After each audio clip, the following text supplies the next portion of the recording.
大家好，我是坤侯。今天呢，我们来讲一讲这个紫微斗数上面的一些小的星耀。像之前我讲紫微斗数的时候，我都不是特别强调这些小的星耀，因为主星是特别重要的嘛。甚至有些流派里面他只看主星，小的星耀他就一律不去解释。但是在我最近的生活体验当中呢，我觉得这个小的星耀的确也非常重要，它也从各个方向影响到一个人的方方面面的事情，让我体悟非常的深刻所以说我就接下来我会收集大量的资料，做一系列关于这些小星耀的这些解释。我想这个油管目前还没有人做这样的一些节目。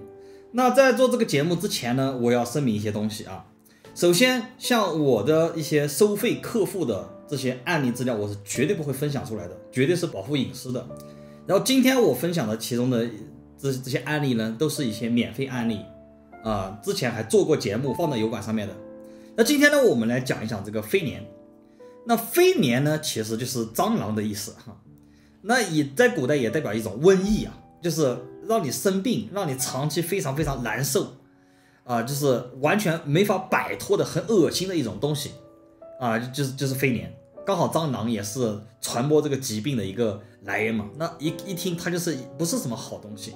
那它的特性呢有几个，一个是孤克。那所谓的孤克其实也是特性使然，就是这种人就是特别是迁移宫福德宫或者特别是命宫有飞年的人，他就极其的有戒心，他就是觉得有人总要害他，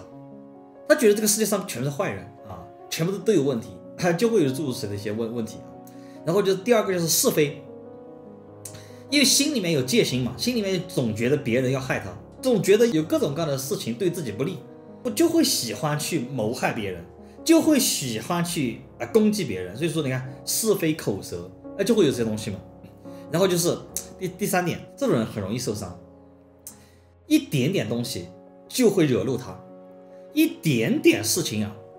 就会让他怨气大伤。就明明别人是善意的语言，但是听到他耳朵里面，他就觉得你是不是对我有意见你是不是要害我你是不是要伤害我？明明别人完全没有这个心思的，但是他心里面就开始进入各种各样的负面情绪所包围，就像瘟疫一样。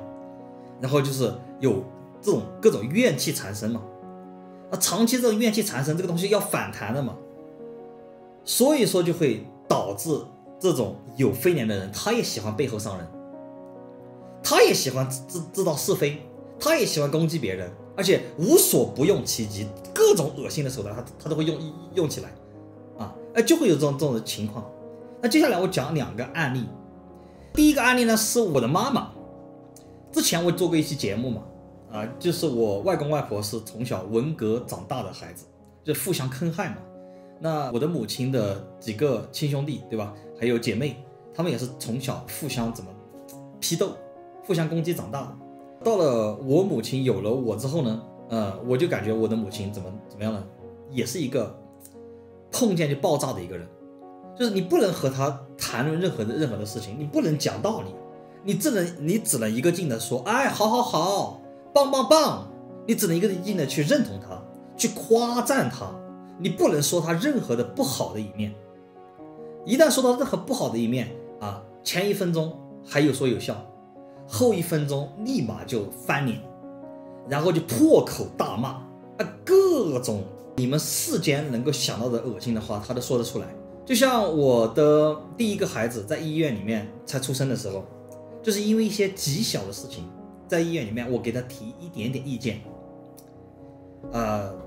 其实这个东西我也可以说给大家听就是各家的小孩出生之后都喜欢把孩子拍到朋友圈进行分享嘛，对吧然后呢有些朋友比较好的朋友就会送上红包，然后要是红包特别多的话，你可以组织一些满月酒之类的东西，对吧？然后我母亲和我父亲是同一家单位的，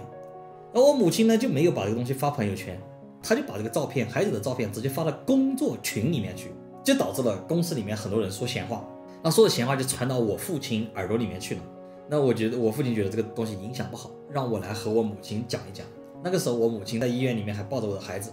然后我就让我母亲出来给他讲一讲这个事情。我说你这个照片你发在朋友圈是完全没问题的，但是你发在工作群里面可能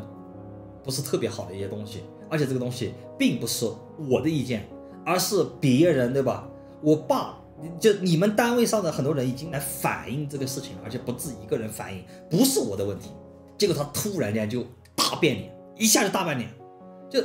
前一刻母慈子孝，对吧？后一段马上就变成那种生死仇人，不共戴天，破口大骂，就说我对他有意见，但其实根本就不是我对他有意见啊，是别人已经把意见反映过来了，这个我背锅了呀。那后面我老婆坐月子的整个期间，我母亲完全不闻不问，那到现在基本上是他们婆媳关系这一辈子算是彻底凉了。所以说这个东西就是匪年所导致的一个东西。当然了，如果匪年会合一些凶星，比如说会合擎羊之类的一些东西，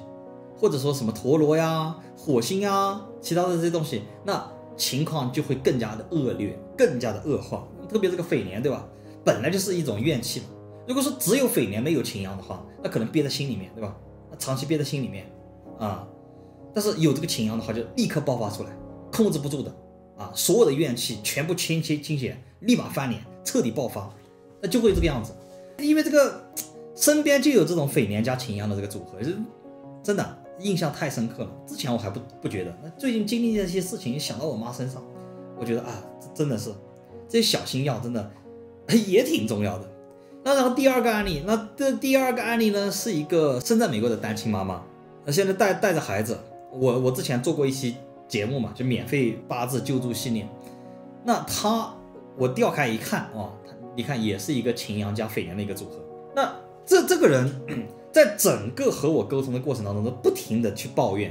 不停的说别人不好，别人出现什么东西，然后说我是无敌善良的一个人，我是非常非常善良的人。你看这个东西怎么可能会善良，是不是？然后他之前在群里面也是别人说一句什么话，他就觉得这个话不好了，这个话有什么问题了，然后就来找我反映，然后在群里面各种怼人，所以所有人都对他意见非常非常大了，都群起而攻之，都彻底的来攻击他了最后他实在受不了了，才退隐出去。但是到最后他也不知道自己的问题到底在什么地方所以说很可怕。这种特别是这种匪年的，别人给他提一点意见，他就觉得谁给他提意见，他就觉得谁要针对他，谁对他有意见，对吧？或者说谁想帮助他的时候，他就觉得谁要来害他，真的是非常恶心的一个东西。就是当我们命里面有这种匪年，受这个匪年影响的时候，你长期要是过得不顺，很多时候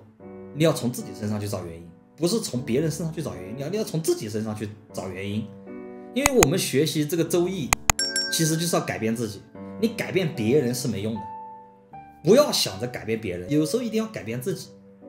不然的话你接触周易有什么价值呢？你没有任何价值，没有任何意义，就是这样子的一种情况。所以说这个匪年真的是特别重要的一个东西。希望今天的课程呢可以很好的帮助大家。然后我长期提供这些咨询服务，还有一些教学服务，大家要是感兴趣的话可以联系我，谢谢大家。